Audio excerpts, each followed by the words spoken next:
Olá para você que acompanha a TV Câmara Pelotas. Estamos de volta com o programa de entrevistas com os candidatos à Prefeitura Municipal. Por ordem de sorteio, hoje estamos recebendo o candidato da coligação Juntos por Pelotas, Fetter Júnior. Primeiramente, obrigada, candidato, por ter aceito o nosso convite de estar aqui conosco hoje. Agora o senhor tem 3 minutos para nos explanar o que motivou a retornar a concorrer a disputar a vaga do Paço Municipal à Prefeitura Municipal de Pelotas. O senhor tem 3 minutos, candidato. Cris, em primeiro lugar, dizer que é uma alegria muito grande retornar à Câmara de Vereadores, onde tive a oportunidade de, por 6 anos, ser vereador em Pelotas. E eu entendo que a vereança é o lugar onde a população tem mais acesso a um político. Na Câmara, o político não pode se esconder, ele é encontrado pela população. Então, eu me orgulho de ter sido vereador em Pelotas por 6 anos. Foi uma escola de conhecer melhor a cidade, conhecer a sua população, os seus problemas, os vários bairros, vilas, distritos rurais. Então, a Câmara é uma verdadeira escola de cidadania e retornar à Câmara de Vereadores, estar aqui no plenário Bernardo de Souza, que foi meu companheiro de chapa em 2004, é uma alegria muito grande. Na verdade, a pergunta é por que eu retornei à disputa. E eu fui, como vocês sabem, vereador, 12 anos deputado federal, fui secretário de Estado do Desenvolvimento e tive a oportunidade de ser vice-prefeito e depois prefeito e ser reeleito prefeito. Acreditava que tinha cumprido o meu papel em 30 anos de vida pública. No entanto, verifico que nos últimos anos a prefeitura não foi bem administrada, especialmente agora nessa época de pandemia. As medidas adotadas, equivocadamente, no meu ponto de vista, desde março, com fechamento muito cedo das atividades, impedindo as pessoas de trabalhar, causando inúmeros transtornos para empresas que passaram a quebrar por não conseguirem cumprir com seus compromissos, a destinação equivocada dos recursos que vieram da saúde, e foram muitos do governo federal, e daquele dinheiro pouco foi aplicado em saúde. Os hospitais, no início, estavam vazios, porque só pensavam em Covid. E todas as outras doenças que continuam a existir, as pessoas continuam tendo câncer, continuam tendo diabetes, continuam tendo hipertensão, as mulheres continuam precisando fazer exames preventivos de mamografia, colo de útero, os homens de exame da próstata, e tudo isso ficou paralisado. Então, há uma demanda reprimida por equívocos da prefeitura ao fazer um hospital de campanha que não era hospital, ao contratar leitos de UTI de fora de Pelotas, num valor expressivo, que agora estão indo embora de Pelotas, porque deixaram de investir nos nossos hospitais, melhorar as nossas UTI e implantar esses leitos nas UTIs dos nossos hospitais, porque isso ficaria para sempre na população. Então, esse sentimento de não estar conforme ações do governo, especialmente na pandemia, foi que me motivou a voltar a disputar essa eleição. Candidato, então vamos falar um pouco de plano de governo. O que o senhor vai focar se eleito for em 2021? Quais vão ser as principais bandeiras do plano de governo de Fetter Júnior se eleito for prefeito de Pelotas? O senhor tem 3 minutos. Um plano de governo aborda as múltiplas atividades em que a prefeitura se envolve. Em 3 minutos eu só posso sintetizar as principais. Não posso falar sobre todos os aspectos. Então, qual será o grande desafio primeiro? A pandemia não acaba no dia 31 de dezembro. O ano que vem, o próximo prefeito, que eu espero ser o eleito, vai conviver ainda com o vírus até descobrir uma vacina, multiplicar essa vacina e conseguir imunizar todo mundo. Isso leva ao redor de 1 ano, se tudo correr bem, mesmo que tenham múltiplas vacinas sendo testadas no mundo inteiro. Mas não é rápido. Então, pelo menos em 2021, nós vamos conviver com a pandemia, vamos ter que continuar com medidas de prevenção, mas vamos ter que voltar à normalidade. O país e a cidade não pode ficar mais de 1 ano parados.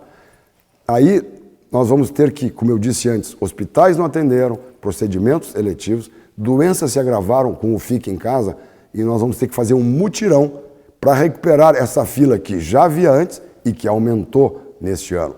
Então, cuidar do Covid, manter medidas de prevenção e recuperar o atrasado nas filas de atendimento por cirurgias, consultas e exames. Segundo lugar, na educação, tivemos um ano praticamente perdido. Não há aulas desde que eu saiba, 20 de março. Ora, as crianças deixaram de ir para a escola, deixaram de aprender, deixaram de ter convivência, de ter atividades complementares esportivas, teatro, música, dança. Então, perderam muito as crianças e a prefeitura não estava preparada para o ensino virtual, seja por não ter tecnologia para isso, pelos professores não terem sido treinados para isso, mas principalmente porque a maior parte dos alunos não tem equipamento para ter aula virtual. Às vezes na família não tem computador, tem um celular que toda a família usa e a criança teria que passar 4 horas usando o celular para ter aula numa telinha desse tamanho.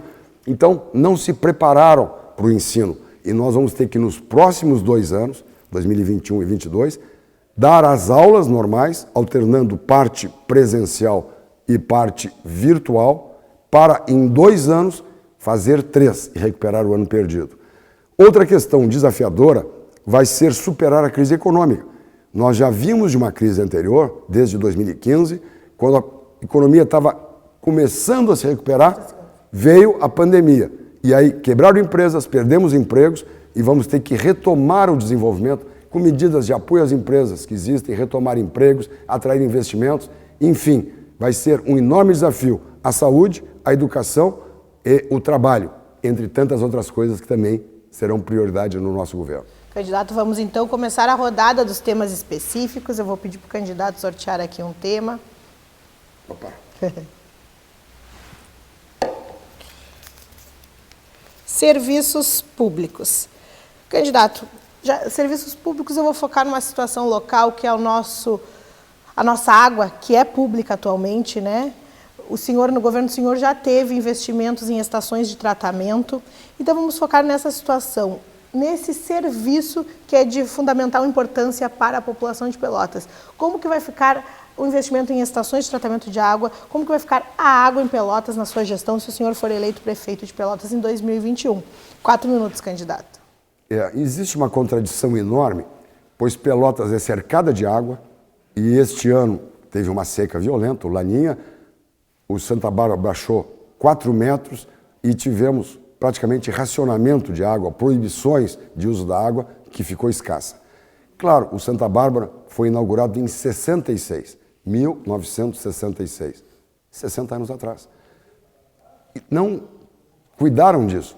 Veja que eu, quando era vereador, em 85, 84, eu participei da inauguração de um canal de concreto que sai aqui de Pelotas e abastece Rio Grande e resolveu o problema de água em Rio Grande, que, por estar na beira do mar, muito baixo, a água era salobra. Então, em 80 e poucos, se fez um canal de 40 e tantos quilômetros de concreto e se levou água do São Gonçalo até Rio Grande, resolvendo o problema histórico lá. E nós aqui do lado nunca tínhamos conseguido usar a água de São Gonçalo. E não tinha projeto para isso. Quando eu estava na prefeitura, fizemos o projeto de uma estação de tratamento de água lá pertinho do campus da Federal, no município hoje do Capão do Leão, que quando foi comprada aquela área, era Pelotas. Nós fizemos o projeto, aprovamos o projeto, conseguimos 45 milhões para fazer essa estação de tratamento de água no São Gonçalo. Eu fiz a licitação, comprei os tubos de mais de 1 metro de ferro para trazer 7 quilômetros de água tratada para Pelotas e poder incorporar essa nova água tratada na rede de distribuição. Com isso, nós teremos décadas de tranquilidade, porque só essa etapa equivale ao que o Santa Bárbara produz hoje. É incrível que, 9 anos depois, não conseguiram concluir a obra. Ainda li no jornal esses dias que só apenas 70% concluída. Em 9 anos. Então, em primeiro lugar, já que eu consegui o dinheiro, aprovei o projeto e iniciei a licitação, e eles não conseguiram executar uma obra de concreto em 9 anos, nós vamos concluir essa estação, porque aí nós teremos água por décadas e ela pode ser expandida. E isso vai dar tranquilidade para os moradores de Pelotas, para as empresas que aqui querem investir, que não faltará mais água em Pelotas e ela será de boa qualidade. A solução foi detectada no meu governo. Fizemos o projeto, assinamos o convênio, liberamos o dinheiro e iniciamos a licitação. 2 governos depois não concluíram. Este é um dos motivos pelos quais eu quero voltar a ser prefeito para concluir uma obra essencial, como é o caso da estação de tratamento de água do São Gonçalo. E além disso, e muito importante para a qualidade da água, é fazer estações de tratamento de esgotos. Eu inaugurei a do Laranjal, fiz projeto para mais 5, assinei convênios para receber recursos do PAC, do governo federal, para construir essas 5 estações de esgoto, que são fundamentais para limpar a água, porque senão o esgoto está indo bruto para o canal, para a Lagoa dos Patos, e aí torna muito mais caro ter que tratar a água porque ela está poluída e prejudica a balneabilidade do Laranjal. Então o esgoto, ele tem tudo a ver com qualidade de vida, ele tem tudo a ver com água. Então nós temos que retomar esses projetos que já tinham sido aprovados, só iniciaram uma estação, que é do Novo Mundo, e não concluíram. E as outras 4, o dinheiro foi perdido. Vai ter que ser retomado para a gente finalmente tratar 80% do esgoto em Pelotas e não 20% como hoje, o que é muito ruim. Obrigada, candidato. Vamos para um pequeno intervalo e retornamos logo após com a continuidade da rodada de temas específicos. Fique ligado na TV Câmara Pelotas, porque o seu voto está passando por aqui e estamos de olho nas eleições 2020.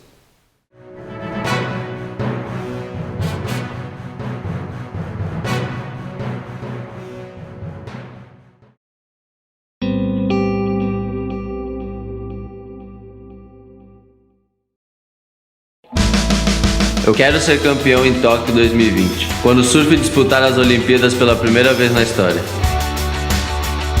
Já estou trabalhando para isso, mergulhei nos treinamentos. A dopagem cria vantagens desleais, prejudica a saúde do atleta e do próprio esporte.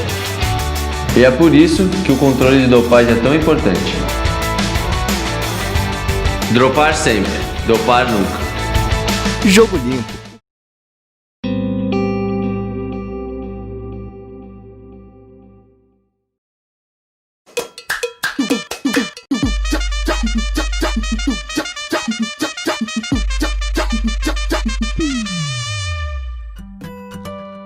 Aconteceu muito de eu chegar no campeonato e só perder, em semifinal. Chegava nas competições eu só perdia. Aí a minha mãe falou, filho, é fase, vai passar. Meio que sua hora vai chegar, sabe? Aí eu ficava chateado, né? Que eu treinava, eu sempre treinei muito pra chegar nas coisas e ganhar.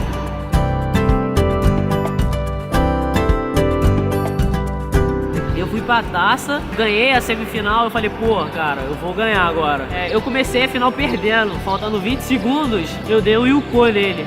Então quando eu ganhei a taça, que automaticamente dá a vaga pra seletiva olímpica, aí, cara, eu fiquei muito feliz porque, sabe, vai passando um vídeo na tua cabeça. A música do Racionais, sabe, que ele diz que a gente tem que acreditar nos nossos sonhos, que é possível, que o céu é o limite e você, truta, é imbatível, sabe?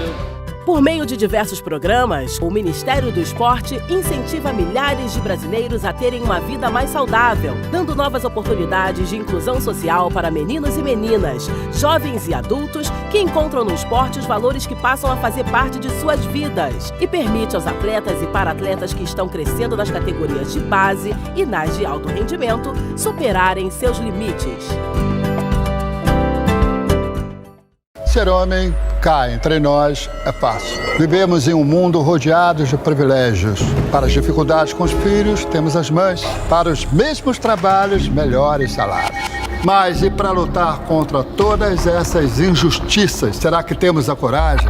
Será que eu e você temos a grandeza de lutar por direitos que não são os nossos? De reconhecer que em vez de sermos os melhores, chegou a hora de sermos iguais? Será que nós estamos prontos para isso? Ou será que depois de tantos anos, sendo parte do problema, nenhum de nós consegue mais ser parte da solução? Acesse elesporelas.org e assuma você também o compromisso por um mundo mais justo para todos e todas nós.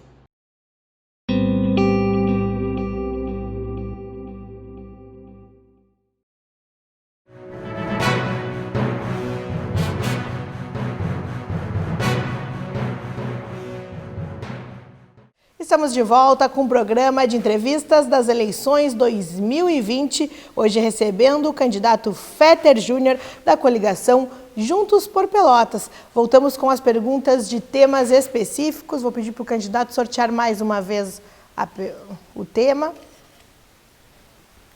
O tema é saneamento básico Dando continuidade já ao que estávamos falando nessa rodada, eu utilizo a pergunta do nosso colega jornalista Hélio Freitag Júnior, do Diário da Manhã, que em parceria com a TV Câmara nos enviou as perguntas. A pergunta é o seguinte, candidato. Hoje tratamos menos de 20% de esgoto de Pelotas que é jogado bruto na natureza. Qual a promessa de incremento no tratamento do esgoto da cidade? O candidato, inclusive, já estava falando anteriormente sobre essa situação dos 20%. Então, para dar continuidade, a pergunta do Hélio se encaixa justamente no que estava sendo falado. O senhor tem 4 minutos, então, para responder a pergunta, candidato. Cris, falar em saneamento nunca é demais. Eu já respondi uma parte da pergunta, mas tem questões adicionais que agora eu posso abordar com mais calma, porque faltou tempo lá, que é limitado, como vocês sabem, ao que a Câmara determina. Nós temos um enorme desafio, que é melhorar a qualidade de vida dos pelotenses. A cidade cresceu desordenadamente. Quando eu era jovem, nós tínhamos 150 mil moradores. Hoje tem 350. Perdão. Este crescimento da cidade não teve acompanhamento da infraestrutura. Então nós vemos muitas vilas e bairros que têm ruas não pavimentadas e, ao lado das ruas, valetas ao céu aberto. Essas valetas recebem sujeira, os dejetos do esgoto, elas viram criadouros de mosquito, barata, rato e doenças. Então, conseguir canalizar o esgoto para evitar que as crianças e os adultos se contaminem, para canalizar esse esgoto para a rede e depois para as estações de esgoto que têm que ser construídas, é outro desafio complementar. Não basta apenas fazer as estações de esgoto. Nós temos que lutar para reduzir as valetas a céu aberto, para melhorar o meio ambiente, evitar doenças, evitar a proliferação de insetos e animais que transmitem também doenças e, portanto, ter melhor qualidade de vida. Então, não basta apenas fazer as estações de tratamento de esgoto, que eu consegui os recursos, como disse, assinei, e não foram concluídos. Nós temos um enorme desafio para com o futuro de Pelotas. Retomar essa ação de tapar valetas, canalizar o esgoto, evitar doenças, melhorar a qualidade de vida das populações nas vilas e bairros e também reduzir despesas da prefeitura. Porque tu investes no cano, é caro, mas hoje em dia tu tem que toda hora estar limpando as valetas. Então tem um serviço permanente de limpar valetas, porque com todo aquele material orgânico, o pasto cresce, entope as valetas com a própria vegetação que cresce adubada pelo esgoto. Então, é uma situação que gera despesas no dia a dia, que mesmo tendo um investimento inicial para canalizar, vai diminuir no futuro a despesa com limpar valetas e, portanto, a longo prazo se paga, embora tenha que ter dinheiro para investir no início. Então, esse é um desafio que nós vamos ter que enfrentar. Dificilmente se conseguirá eliminar algo como 700 quilômetros de valeta a céu aberto que tem na área urbana. Mas tem que se atacar esse problema para que melhoremos a qualidade de vida, para que evitemos doença, para que melhoremos o ambiente em que os pelotenses vivem, e saneamento previne doença. Dizem que investir R$1 em saneamento economiza R$4 em saúde, para tratar as doenças que o meio ambiente contaminado proporciona. Então, a longo prazo, mas iniciando logo, temos que enfrentar as valetas a céu aberto, canalizar essas valetas e lá no fim ter a estação de tratamento de esgoto para limpar a água e devolvê-la limpa para o meio ambiente e não bruta como é hoje. E aí polui o Canal São Gonçalo, prejudica a pesca, que é uma atividade importante, polui a Lagoa dos Patos, prejudica a balneabilidade nas praias e tudo isso é um enorme contratempo e uma despesa adicional. Não podemos tomar banho como gostaríamos no Laranjal ou nas outras praias. Temos que limpar o esgoto para melhorar a água e para melhorar a balneabilidade e a pesca, que é uma atividade econômica muito importante em Pelotas, porque tem milhares de pessoas que vivem dela na nossa comunidade. Obrigada, candidato. Vamos para a última pergunta, então, de temas específicos, por favor. Cultura, esporte e lazer. Candidato, sabemos que a cidade evoluiu um pouco em cultura, esporte e lazer, mas também teve algumas regressões. Evolução em ginásio de esporte, em academias ao ar livre, mas também regressão em sentido de eventos culturais. que muito se foi perdido, como a questão do carnaval, que os carnavalescos muito questionam. Na sua gestão, o que vai ser prioridade em cultura, esporte e lazer? Até porque muitos prejuízos foram tomados com a questão da pandemia, onde os artistas locais que viviam de música, que viviam de cultura, muitos perderam seus empregos com a questão da pandemia, que foi uma das áreas mais afetadas, que foi a área da cultura. Na sua gestão, quais vão ser as suas prioridades e como que vai poder se reverter essa situação para ajudar quem vive e quem gosta de cultura, de esporte e de lazer? O senhor tem 4 minutos. Cris, Pelotas é um polo cultural desde o seu primórdio. Com a riqueza gerada pelas charqueadas, atraíram arquitetos para fazer as casas, os casarões que a gente conhece. Em 1832, antes da Revolução Farroupilha, foi construído o Teatro 7 de Abril pela iniciativa privada, onde cabia 30% da população que morava em Pelotas naquela época. Então, tu vê que desde o início Pelotas se caracterizou como um polo cultural. E isto foi crescendo e se diversificando ao longo do tempo, porque vieram outras influências, além da cultura portuguesa no início e depois da cultura negra, porque vieram muitos escravos para trabalhar nas charqueadas, tornando Pelotas uma cidade muito negra, a mais negra do interior do Rio Grande do Sul. Então se fundiu a cultura portuguesa original com a cultura dos africanos. Muitas outras imigrações vieram, alemães, franceses, ingleses. Hoje tem cerca de 28 nacionalidades que convivem em Pelotas. É uma cidade cosmopolita e diversificada. E isso nos trouxe contribuições culturais importantes. Então, somos um polo cultural há quase 2 séculos. E isto foi crescendo. Chegou a pandemia, seguramente foi dos setores mais afetados pela crise, porque desde março não tem espetáculo de dança, de música, proibiram os jogos de futebol, proibiram a prática de educação física até nas academias. Então houve um contrassenso. Desde que eu me criei, desde que eu nasci, sempre diziam, esporte é fundamental, mente sã em corpo sã, faça exercícios, faça caminhada, pratique esportes, que essa saúde vai melhorar. Proibiram de caminhar na rua, proibiram de ir na praça, cancelaram eventos e os músicos, os que dançam, os que fazem teatro, estão sem atividade durante todo o ano e passando enormes dificuldades para a sua própria sobrevivência. Então, retomar aquela diversidade cultural, retomar os eventos, poder fazer de novo o carnaval, que nos 8 anos em que eu estive na prefeitura, sempre foi feito e bem feito. Os carnavalescos sabem disso. Nós vamos retomar o carnaval sem sombra de dúvida. Não sei se no primeiro ano será possível, porque ele tem que ser organizado agora para poder ser feito no início do ano. Então, o primeiro ano ainda é fruto deste governo que está. Mas seguramente trabalharemos para retomar o carnaval, para ele voltar a ser um evento permanente e importante na cultura pelotense, mas tem outros eventos também importantes. Nós fizemos Dança Sul, nós fizemos encontro de teatro, nós tínhamos o 7 ao entardecer, nós tínhamos na Baronesa, levamos eventos culturais para os bairros e para as escolas, nas mais diversas expressões, e isto parou, até porque as escolas estão paradas.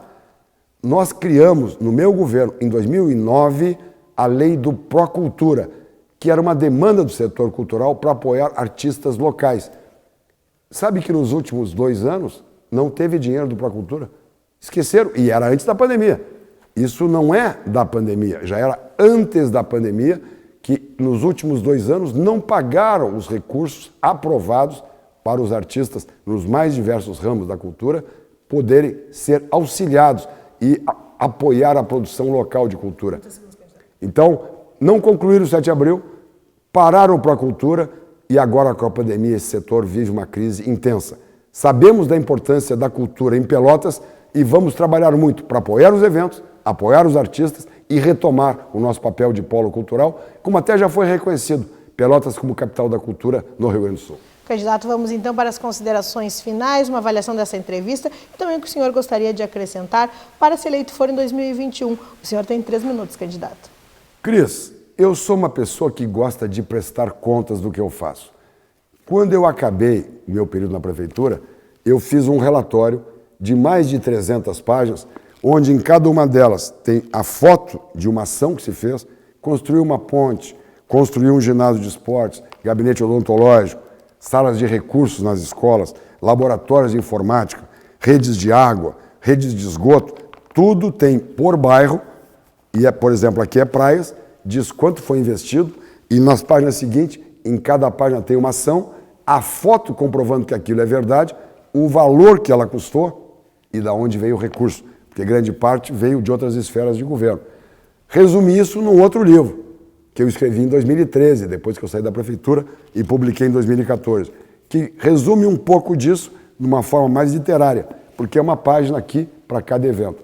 Então nós temos realizações, temos orgulho dos 8 anos em que estivemos à frente da prefeitura e vamos retornar, se assim o povo escolher, para nos próximos 4 anos fazer de novo um governo transparente, que faz realizações, não só obras, mas atividades diversas, que presta contas do mandato recebido, que prova aonde o dinheiro foi, diz o que foi feito. Qual é outro prefeito que tem essa prestação de contas na história de Pelotas? Eu gostaria que os outros mostrassem o que fizeram.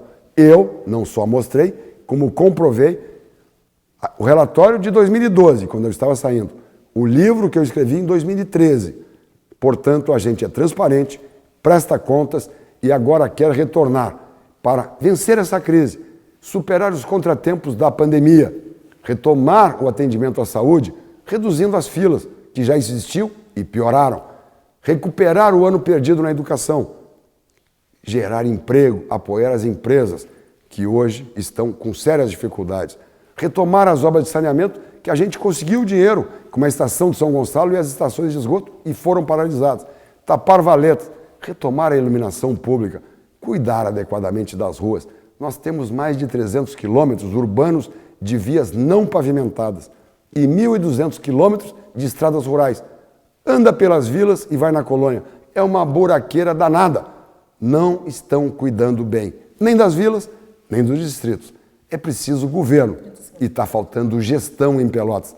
A nossa marca é gestão. A gente sabe administrar, já provou isso e quer retomar para fazer com que Pelotas decole de novo e não fique abandonada em bairros e vilas e na colônia, como a gente tem constatado neste período eleitoral.